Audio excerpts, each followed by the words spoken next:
Well, Ian, Yep. I heard there was a sale down at the mall. Half off, Yeah, half off. like Darth Maul. Half off.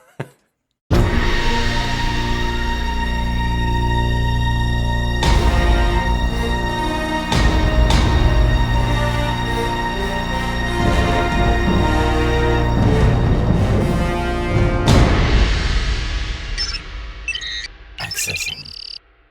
Establishing data link complete. Accessing Starflight database complete. Initializing video stream complete.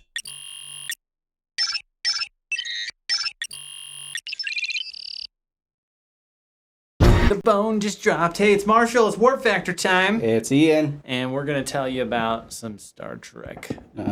Is this in the shot? Can you see my microphone? Hey.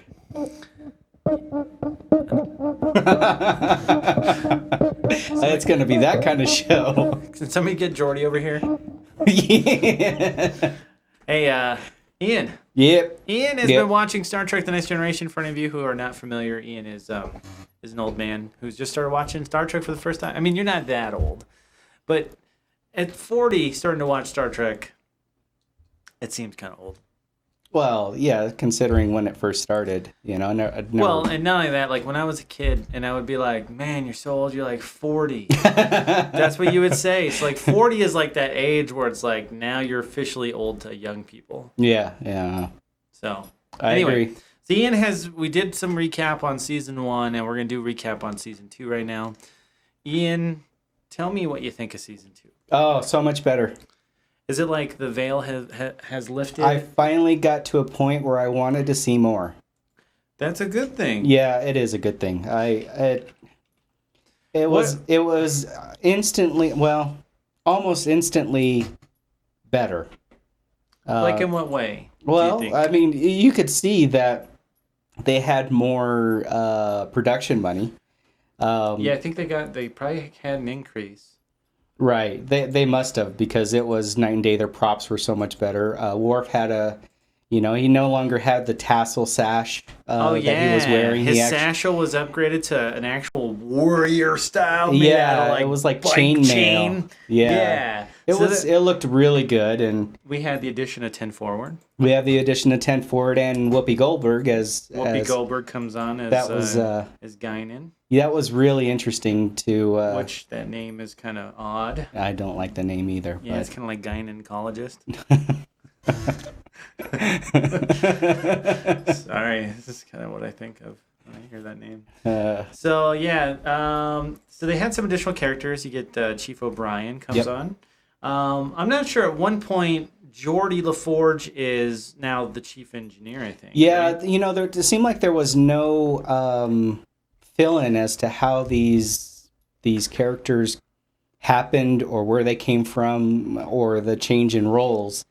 It's just kind of like, bam, all of a sudden Geordi's like chief technical officer, and then you have Wesley got rid of his sweaters. Yeah, he no longer had his rainbow sweaters and actually has kind of almost a uniform, a gray uniform type sweater. Yeah, but the pants don't zip up in the back. It's got like little flaps. Little flaps, wings. Like he's gonna go flying.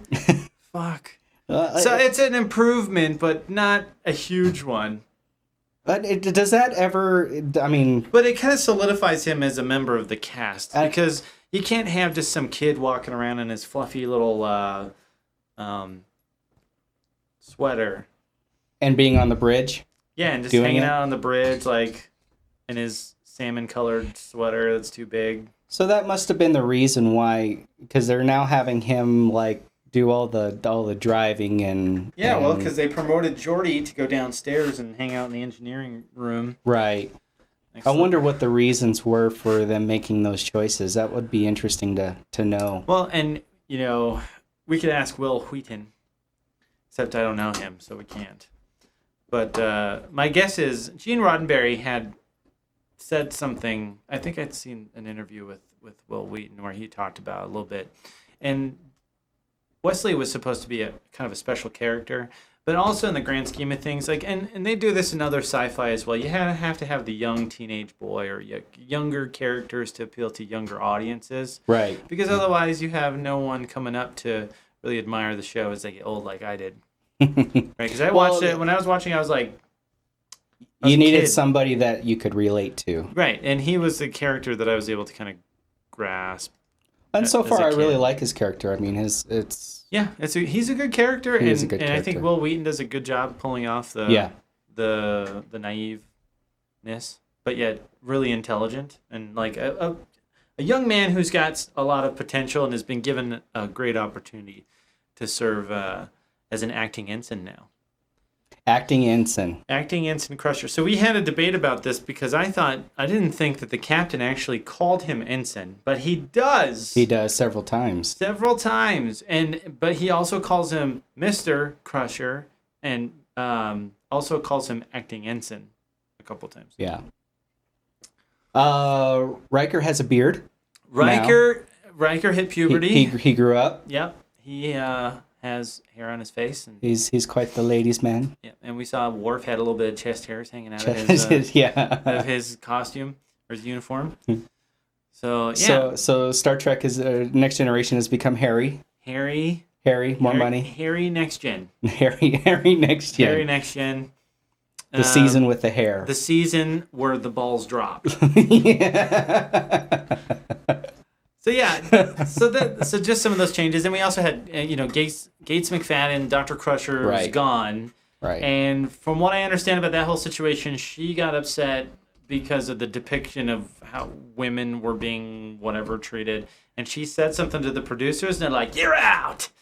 So they got rid of her ass, and they put in Dr. Pulaski, right? Yeah, old balls Pulaski. Yeah. She's got a tie-in because she was a character on the original series, which I don't think you've probably seen that one. I don't remember the episode either, but she was as a young woman in an early episode of the original series, which is kind of cool. That is kind of cool that they. Although she hated her time on Star Trek: The Next Generation. Then why would she come back and do it again? She didn't. No, I mean I'm talking about on The Next Generation. Oh, Next Generation. I don't know that she had an issue on the original series, but for some reason she didn't like being on the TV show, The Next Generation. So she's been pretty open about that. So I'm pretty sure you won't be able to get her autograph at any conventions. I don't know if she's ever gone to any. She doesn't want our money, I guess, huh? She doesn't want. Maybe she just hates the Doctor. I don't. So she was only on for the second season, right? Because there was a kind of an outpouring of support to get Gates McFadden back on the show. I think she was a better choice. Although I think Pulaski is a really good Doctor. Like I thought she did a great job. She did okay.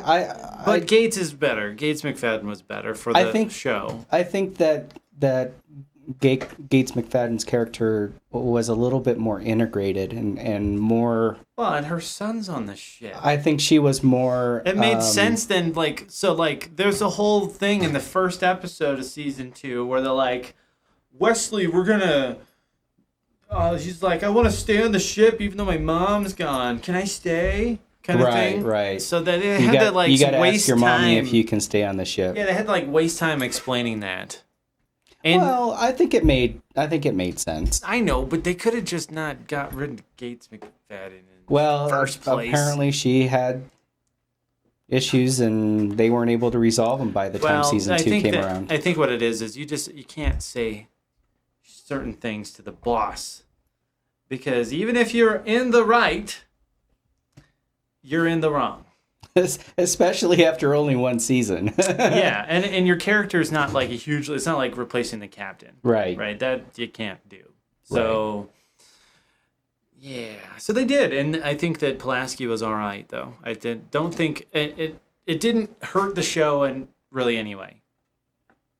No, I mean, it gave it a different dynamic, different feel, but it didn't hurt it in any sense. She's got like the hots for Riker's dad, apparently. Yeah, that was a little interesting. Walk up to him and ask him for a kiss. Well, he's a pretty handsome old guy, and he looked like I think he was on like soap operas or something. The guy that played him. I think he was on maybe beyond soap operas. I think he was probably on I don't want to say sitcoms, but He might have been. Maybe he was on Knight Rider. I it don't could know. have His been. face looks really familiar. So anyone interested, we're talking about episode 14, season 2, the Icarus Factor, where Riker's dad comes on the ship and they're getting in a fight because Riker's mad at his dad because his mom died or something that sent him away. I don't know. Did you like that episode? I did. It was kind of interesting to see the dynamic between Riker and his father, and Yeah. He's like, I have a beard now, Dad. You cannot tell me what to do. I'm all grown up. Grown up.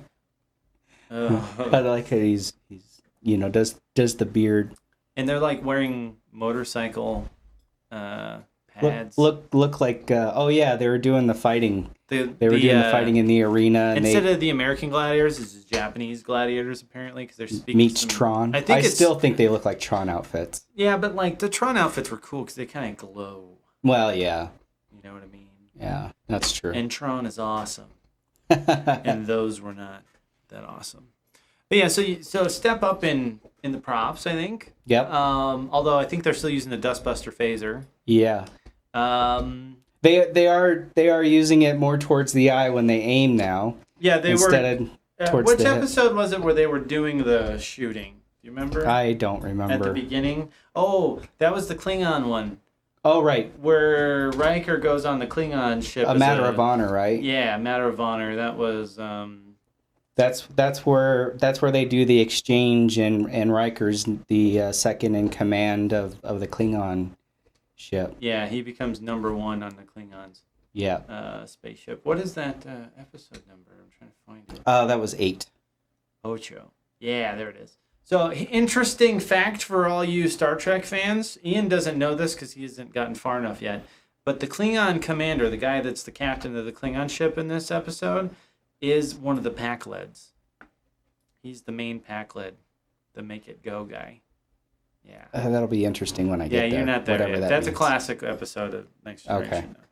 But it's the same guy. You can tell because of the voice inflection and the way his mouth is a little bit, even though he's covered in all this makeup, it's the pack lead guy. It's the same guy. Covered in stuff? Yeah, I don't know. And eating some gach. Some gach. Some gach. So the Klingons, to me, what do you think of the Klingons in Next Generation? I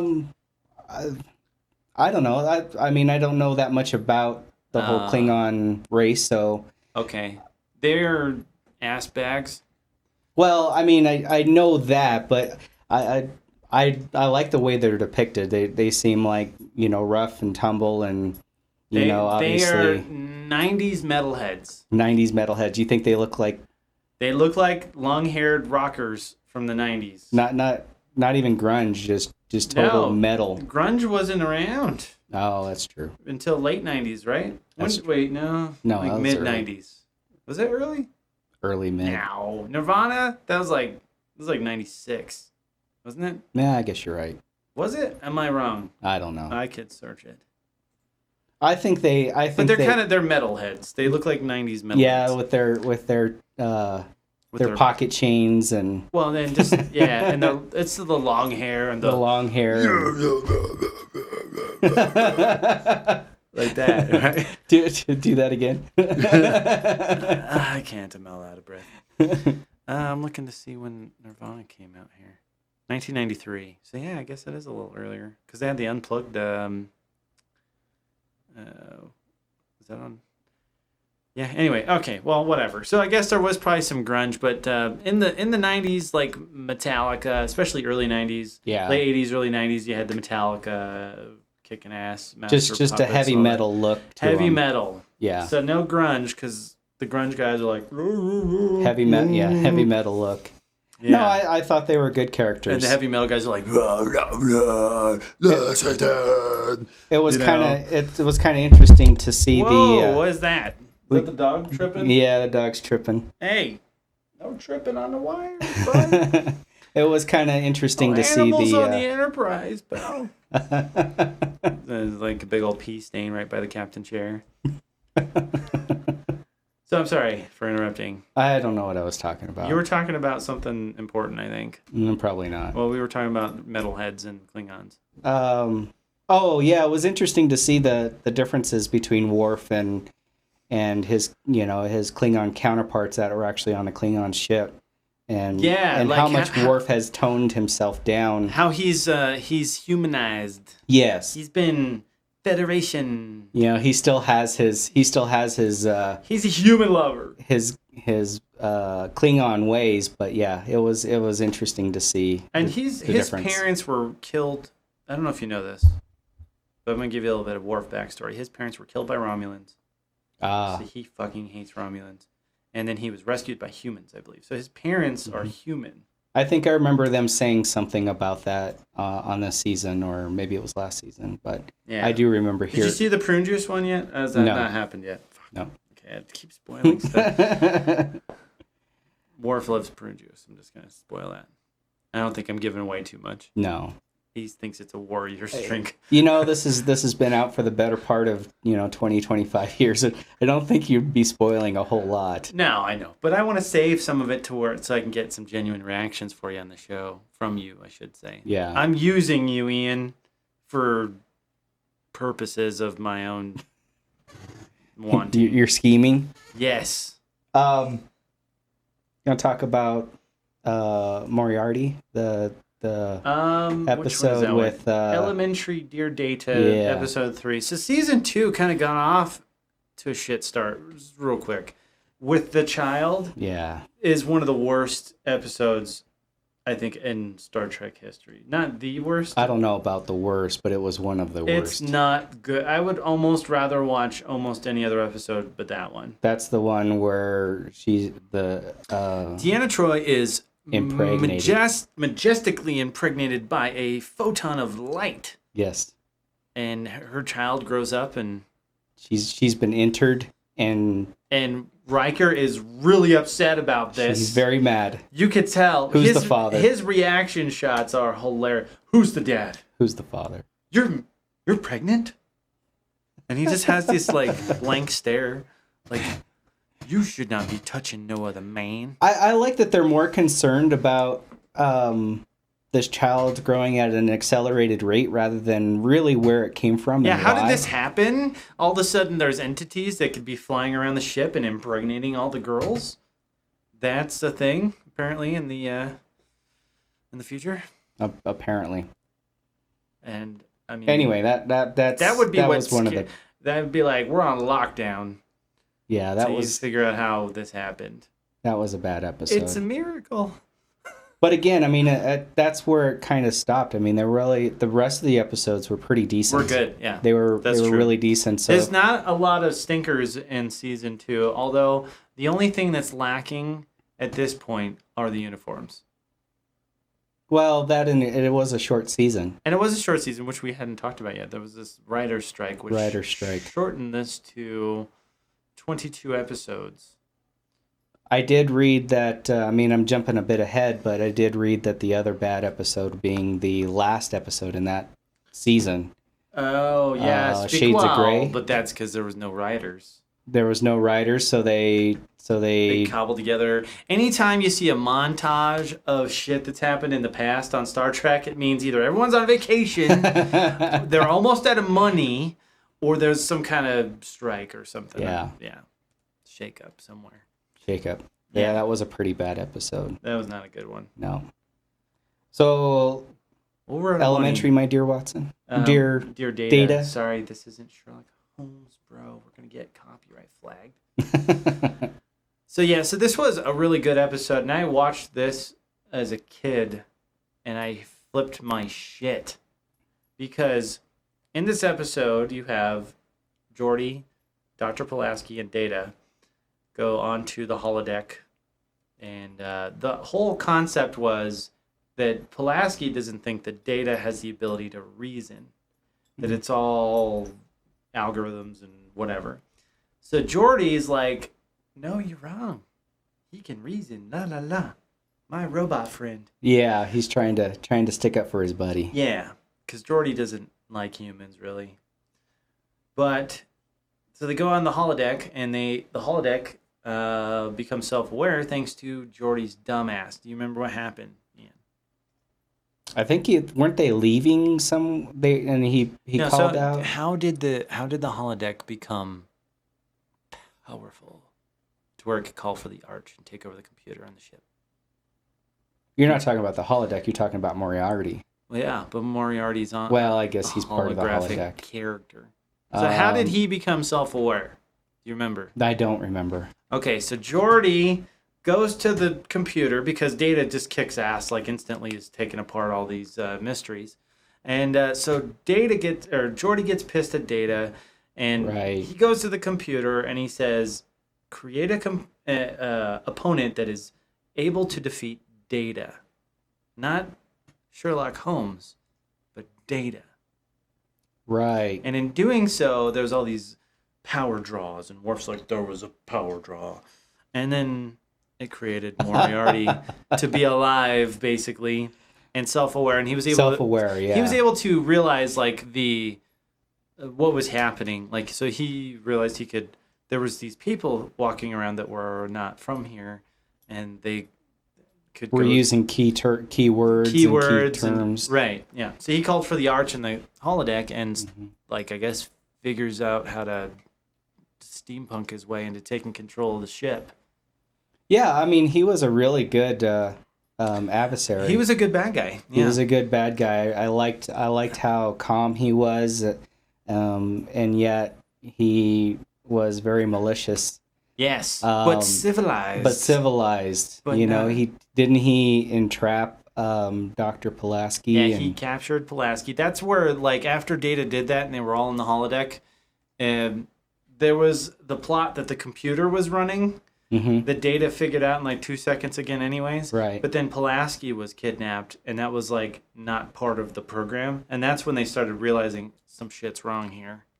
Well, and I like how because he's self-aware, he wants to be let out of the holodeck. He wants to live his existence, and we're talking about Moriarty. Right. He wants to live his existence just like the rest of the crew, and he made some points about how Data's not he's not a human, he's not alive, but yet the captain was trying to counter that by saying that, but he is his own being. And so there was some back and forth, and it was a really thoughtful, mindful episode. Really made you think about what makes somebody human and real. Well, human is I can tell you what makes a human human. It was born a human.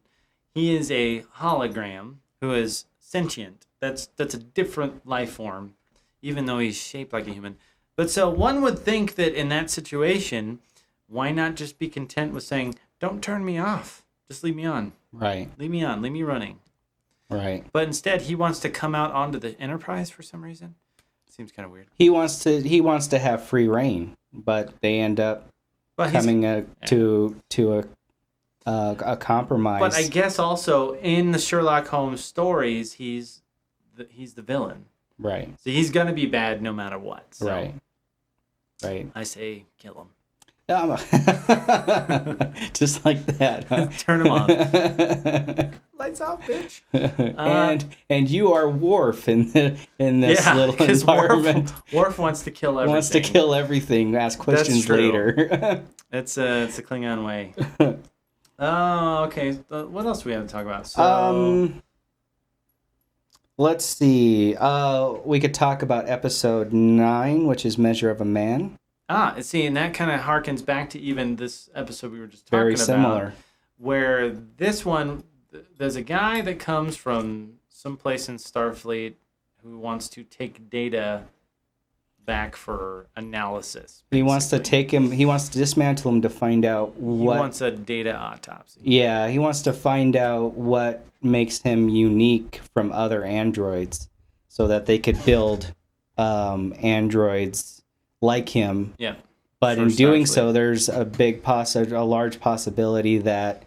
Well, so the thing is that Data is considered to be property.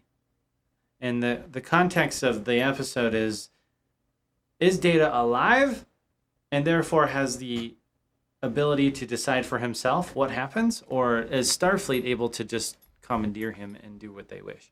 Like he's a toaster.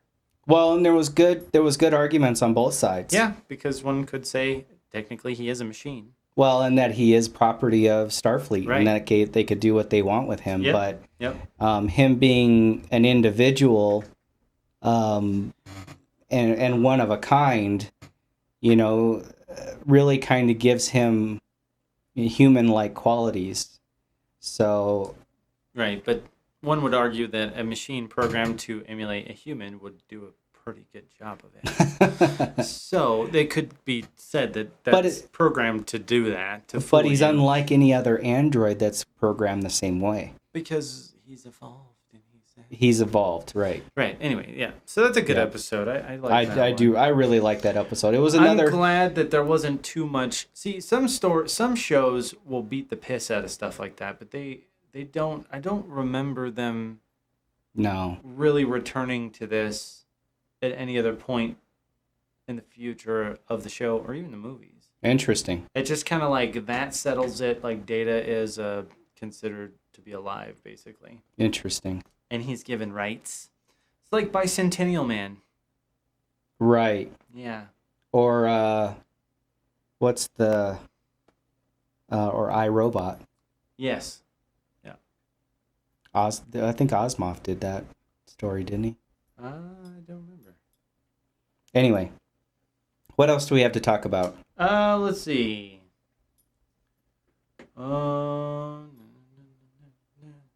The dolphin?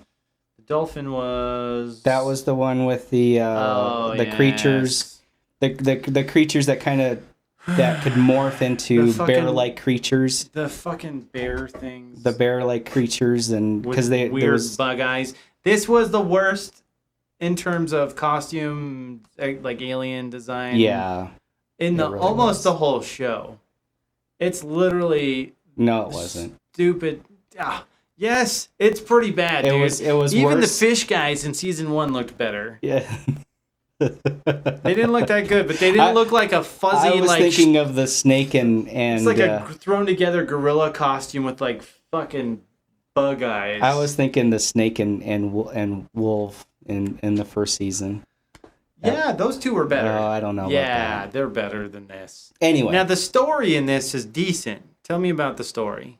Oh, it was a good story. They were transporting this girl that was supposed to save the planet in some way or another. I forgot how, but she was supposed to be some ruler or a queen and supposed to be able to save the whole planet. Well, her and Wesley started having a love interest with each other, and it's young love, man. A young love, yeah. You can't. It's a Romeo and Juliet. Yeah. It was really good, and they did use those ugly bear costumes quite often to intimidate, because she had an escort that was. It's like your grandma. Yeah. And your grandma's like, "You're not allowed to talk to that boy. You're not allowed That's to go what that out." was like. Yeah. But she was her protector. I want to. I love Wesley. She was his protector, her protector, and yeah. They used that. That wasn't even their real. It's like their bodyguard. Yeah, like their human form isn't even their real form, which begs to the question of, did they know that she was a big bear thing? I don't think so. Well, and the bear thing wasn't even their true form. Their true form was. Oh, I thought the bear was their true form. I don't think that was their true form. Because at the end, as she was being transported away, Wesley asked her to show her true form. And she turned into like a blob. If I remember right, it was like a blue blob humanoid. It's like Bubble. It wasn't even Valerian. It's something similar to like that, like on Valerian. Yeah. Well, Bubble can turn into Rihanna, so that's all right with me. So yeah, it was something similar to that, and I'm thinking, why didn't they just stay in that form? Or show their form more often, or why were they always trying to hide this bear form? Unless because humans are very judgmental. Yeah. And unless you look like a human, kind of at least have 2 arms and 2 legs and a head on top, then we probably don't like you that much. Because even in like the shapeshifters in Deep Space Nine tend to look like humans. Yeah. So, and I think that's mostly to do with the fact that when you do a show on television and you need actors to portray these characters, they are people, not blobs. Right. So that's probably why that happens. So let's talk about the Royale. The Royale. Oh, I love the Royale. It's one of my favorite. Episode 12. It's one of my favorite Star Trek episodes ever, actually. What did you think of this one? I really liked it. It was interesting that's where they found the scrap piece from NASA. Yep, the that ship was floating around this planet, this caustic planet, and they get trapped in this casino, which was a part of this novel that the Hotel Royale. The Hotel Royale, part of the novel that the astronaut. I said it like Royale with cheese. Royale with cheese. The Hotel Royal. Or they say Royale. I don't know. I don't know either. Royale No, it was a good episode. It was quite interesting that they had to find a way to get out of that situation. They came up with a clever idea of becoming the investors of the hotel to buy the hotel. The whatever was. So what happened was there was an American astronaut apparently who somehow these aliens had damaged his ship and he crashed and killed all of his crew.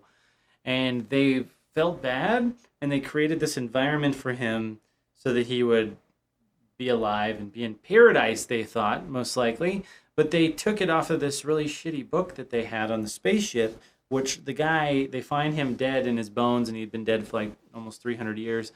And they find this note that he basically says this was like hell.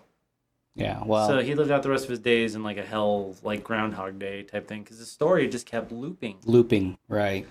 So it was the same. That'd be hell for anybody. Yeah. So, and I'm just looking to see if this is actually, I don't know if this is a real book. The Hotel Royale. I don't know. I don't know either. I don't know. I don't know. They don't really get into it.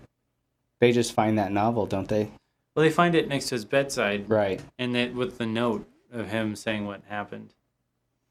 So so Riker, Data, and Worf are stuck. And as soon as they go into this revolving door, because it's weird, they beam down to the planet and there's like atmosphere going. I'm going into the fifth dimension here. Atmosphere going over their heads, and then just a spinning door. And they walk in. As soon as they walk in, boom, they're cut off from the ship. And they go and play some cards with the Texas guy who's trying to get that young woman to go home with him, I guess. Right. I don't know. And that's kind of creepy. So, but then Data kicks ass and wins all the money. And then they buy the hotel. They buy the hotel. Yeah. Then they walk their asses out of there. Yep. Yep. So it's a great episode. It's so imaginative. Like I thought they stopped the loop. I liked the tie-in with NASA. And I think that's part of the reason why I thought this was a cool episode. And that, it's interesting how some aspects, like you may carry some media with you, and it, like an alien may go, oh, this must be what they think is like the coolest shit ever. And then it turns out it's not that cool. Yeah, it was really interesting in the way they had wrote it. And it'd be like if I had to live inside of Star Wars, I'd probably not be too happy. we'll have episodes. Or if they put me inside of a TNG episode 1 or a season 1 episode, that'd be hell. Oh, this guy looks Star Trek. Let's just pick one of these shows and put him in there. Well, let's talk about Q-Who. Oh, who? Q-Who. Yoo-Hoo? Yoo-Hoo, Q-Who. Do you remember Yoo-Hoo? Yes, I do. Did you ever drink Yoo-Hoo? Oh, yeah. Yeah, I think they still have it in gas stations. Yeah, they do. That's the only place I can find it. I love Yoo-Hoo. Yeah, they have it most places. It almost sounds like I said I love you too. So that was the introduction of the Borg. The Borg. This is also another really great episode in season 2 that, Ian, you know who the Borg were before you watched Star Trek, right? I knew of them. I didn't know where they came from or you didn't know anything really about them, but you knew who they were. I knew of them, yeah. Cybernetic bad guys. Yeah, okay. yeah. Well, especially seeing them around at conventions and stuff, people dressed up as them. So. Did you ask them, like, what are you? And they were No. like, oh, I'm a Borg. Do you No. remember how you figured out what a Borg was? No. You don't? How I figured out what they were? Yeah, well, like, do you remember the first time you, like, oh, that's a Borg? Or somebody told you? Or what? Did you watch something? I don't remember. I don't remember when I Because the way I figured put out, them together. I just knew that they were a character in Star Trek, and that was about and they were bad guys. That I didn't even know that they were bad. Oh, because they look so nice and fluffy. They look nice and fluffy. Yes, fluffy. I wanted to hug them. So this was another one of those episodes that, for me as a kid, because I watched these as a young man, was a really cool episode. Although the acting in it's somewhat cheesy, Whoopi Goldberg doing her weird ninja moves on cue. Yeah. Because apparently this is kind of weird because they don't really go into Whoopi Goldberg's species all that much or character. They do a little bit in some other episodes, like maybe one or two, and then in Generations, there's a little bit about her species. But Q seems to think that she's like a vicious, vile, evil creature.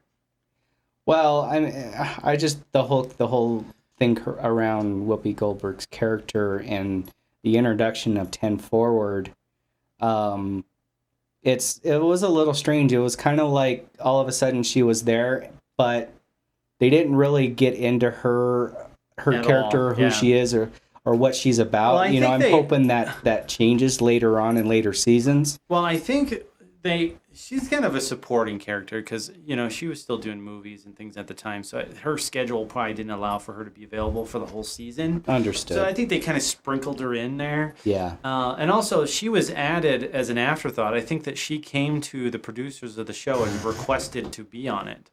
Yeah. Which is cool. And I'm glad they did because I think she... I like the addition of it. It was just... I don't think that she hurts the show at all. No. She's not like Deanna Troi, who's fucking terrible. I don't think I've made that publicly known on the show yet. But Deanna Troi, I think, is not good. Well, she's a dated character, and it's kind of worthless to have a counselor sitting on the bridge. Well, sitting right next to the captain, it seems like such an important spot. I mean, yeah, but you may have a counselor on your ship, I'm Right, sure. right. But they're not going to be chilling on the bridge. They'll probably be hanging out with, like, the doctor in the sick bay. I don't understand the importance of her character only- being part of the bridge. The only thing that gives her any kind of importance is her semi-telepathic abilities. And she's not Yes. really telepathic, she's empathic. So Empathic. she can sense your emotions mostly, but just give me a break. I don't get it. I don't understand. Yeah, I don't like her character. But She's a main character throughout the whole series, right? Huh? Yeah. Yeah. Yeah, she's one of the main cast members. Right. And there's nothing wrong with it's just like that, in a show like this, you got to find stuff for your actors to do. And what are you going to do with a stupid counselor? Well, Yeah. she adds an element of some sort, so, I don't feel quite as strongly as you do about her yet, but maybe that changes. Extremely strongly about how much I dislike her character on the show. There is one episode where I do like her in, and when we get to that, it's not till like towards the end of the series. So, getting back to the Borg, what makes this episode so great? Like, I heard, I read that too, that, it's such a great episode, but... Well, because here's what happened. It was an introduction of a new species. It was a new villain. It was a new villain. And it was done really well for television. You look at it now and it looks kind of hokey and cheesy and stuff, but it wasn't really until the movies that they got the budget to really fully realize what the Borg looked like. And then Voyager was able to capitalize on that because they were after that movie. But they didn't really show what they didn't show how evil they could be. But the thing is all that... they did was come onto the ship and start taking their information. Well, so what happened is Q shows up, and he thinks that humans are still arrogant dicks. And he's like, I'm going to show you. You don't even know what you have coming. And chucks their ass, like, I don't know how many 25,000 light years or something Oh, yeah, like that. it was insane. And they show up in, like, J25. So if anyone, like when I play Xbox and you can pick a number, I always pick J25 because of this episode. That's pretty nerdy, right? So they show up at this in this sector of space, and there's a Borg cube that starts scanning them, and shows up on the ship, and they start scanning the computers, and they're interested in the technology. And again, this was early part, so like the Borg hadn't really been developed, right? This is the introduction to the Borg. So I don't think they knew exactly what they wanted to do with them all the way with the assimilation stuff, but they knew that they wanted to take the technology. That was the impression that I got, was that they didn't know how to develop it or what they were planning on doing with this species. But well, so they returned, but this was the first time they were seen in the show. Right. Okay. And it was a really well done episode, and the coolest thing was they start getting paranoid about these Borg, and they shoot at it and blow up like a good 20-30% of the ship, and it just starts repairing itself. Right. And then they're fucked. Well, that was the whole reason why Q had sent them there, because he wanted to show them they're not ready for. They're not ready. Yeah. They're not ready for what's really out there. And it cuts like a piece of the saucer out and tractor beam. Fuck, man, that was a good episode, dude. That was such a good episode, because it's like you're helpless, and you like the ship's helpless. All your characters and you feel helpless. Like, what are you gonna do? And then Q helps them. Yeah. And they are kind of get mad at Q because like a couple people died when they cut the saucer section out. But Q makes a good point. Like, if you can't take a bloody nose. That is true, and maybe that was the whole reason behind it, was to kind of put them back in their place and had some some humility with it. Yeah. So that's a great episode. What else can we talk about? Peak Performance, episode 21. Yeah, so we're getting towards the end of the season. So Peak Performance, I liked this one because, again, the story was decent. You had that guy with the, like... He was a tactician, wasn't he? He was mustard yellow guy. Yeah, something like that. He's like... And his race, though, his species is like a really smart, intelligent species, and they're just blatantly arrogant dicks. Arrogant, yeah. Yeah. That was when the Data was trying to... They put Data up against him because nobody else could beat him. Well, Data didn't even want to play him at first, but Pulaski kind of talked him into it. She kind of... I think it was Pulaski talking. Yeah, she kind of forced him into it. Because she wanted to see his ass get whooped, because people have... it's our sense of, like... We want to... Like, when someone's an arrogant prick, you kind of want them to get their ass kicked, and so see them step down a few notches. Them knock down a few pegs on their pedestal, right? When they're assholes like this guy. So in this situation, this is also the one where they're doing the war games with the little ship. Yes. And they have Riker and I think Worf and Crusher and I can't remember who else go over that little ship over there. Right. And they're doing some mock-up war games with the Enterprise. And that's why this guy is there, is to observe that. Right. But they end up coming under attack by an actual Ferengi ship, and Riker's ship has no weapons and can't do warp. Although they cheated. They did. What happened? I'm trying to remember. Didn't they? Wesley. Oh, what did Wesley went back on the ship after the simulation started and stole some crystals. That's right. They were supposed to abide by some rules and not coming back on the ship, or it was supposed to be everything on the ship, but they went outside of the box, and it's a good thing they did. They were able to. They used the jump to warp. Like they only had enough for like a 20 or 10 second jump, something like that. It's like a real short, really short time, and they were able to fool the Ferengi ship into thinking that there was like another ship. I can't remember, but they scare the Ferengi off with it. Yeah, and maybe that's why they started introducing the Borg into this mix, because the Ferengi as a villain didn't feel all that threatening. Well, exactly, because well, and here's the thing. So the way Star Trek comes across is that it's not capitalistic. So their view of capitalism in this show is very bad, and that's what the Ferengi are. They are capitalists. Like Well, in the worst they're way. scavengers, aren't they?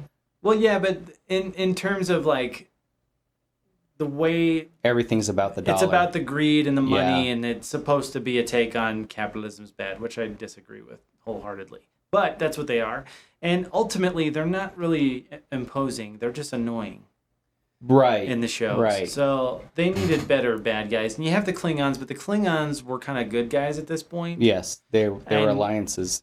Yeah, and I think that because there's some tie-in to that in the original Star Trek movies, which you have not seen yet. Hmm. So, because the Klingons and the Federation were not pals for a long Okay. time. And they're still kind of like, don't trust each other, you know what I mean? Right. It's kind of like current day Russia, China stuff. Like, we don't really trust them, they don't trust us. Same kind of thing. But we're still friendly to a certain extent, right? It's like, that's what it's like.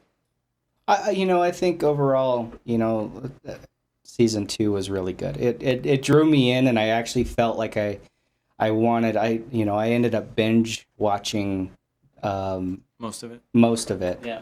and it really made started making an impact in a positive way this time, and wanting to see more. So we have introduction of we talk about the Borg, introduction of a new villain, the introduction of Ten Ford and Some new characters. new characters, some evolving roles, and more production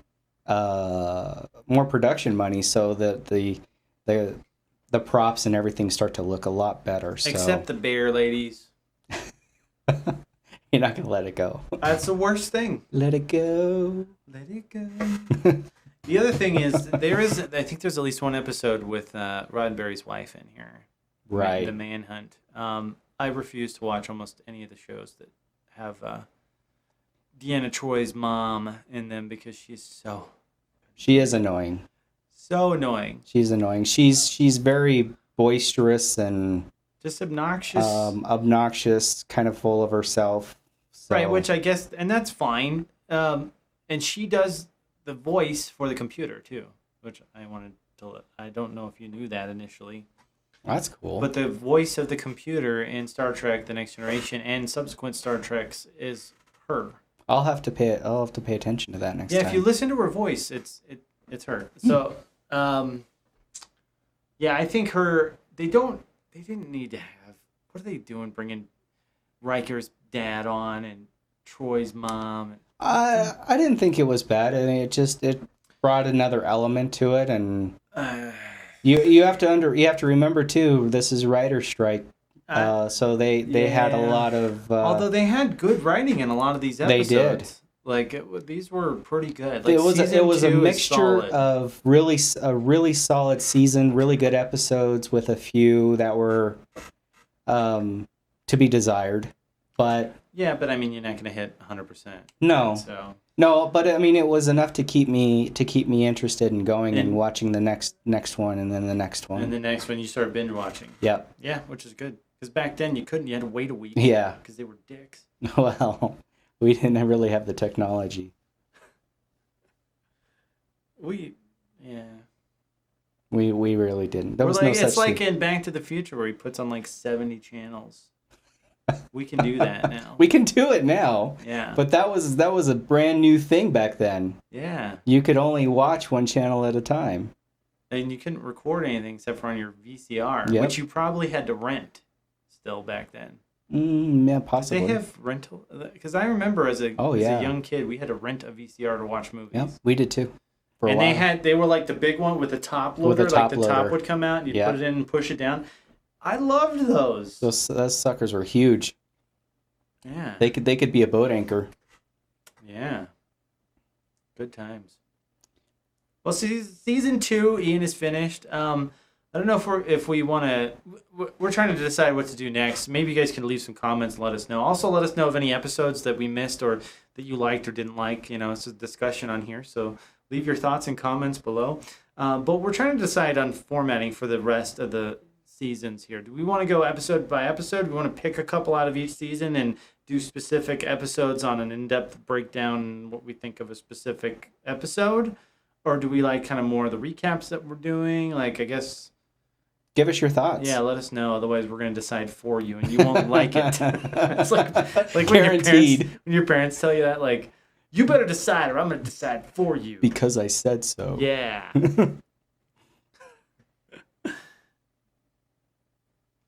Awkward silence. You can fill in the silence. That's up to you. You got to fill in the silence, man. If it goes dead, you got to say something. I'm ready for season 3. I'm ready to check it out. You haven't started season 3 yet? No. Okay. No, I'm ready to start season 3 and see what comes up next. I mean, it was such a difference between season 1 and 2 that and 3 gets better. 3 gets Especially better the from what I hear. end of 3. The cliffhanger that defines all cliffhangers. It's like the cliffhanger in season 3 is one of the best cliffhangers ever made for TV. I'm looking forward to it. It's like We can talk Who about Shot it. JR, but cooler. Yeah, Yeah, I barely remember that. I remember that because my parents wouldn't shut up about it. Yeah, that was too young for Dallas. And you're older than me. But how do I remember that? Well, you remember it because I remember seeing it on TV, but I was too young to care. Maybe my parents just talked about Drilled it it more. into you. Well, because I didn't know what the hell was going on. I'm like, Yeah. why is this a big deal? Why does it matter? The fuck is JR? I'm Yeah. like, I want a color. All right, so we'll be back next week, and we'll be doing some other stuff on the channel here, some movie reviews and things like that. So stay tuned for some of that. Also, peace All out. right. Bye, guys. Bye. Stay warpy and factory. In factory.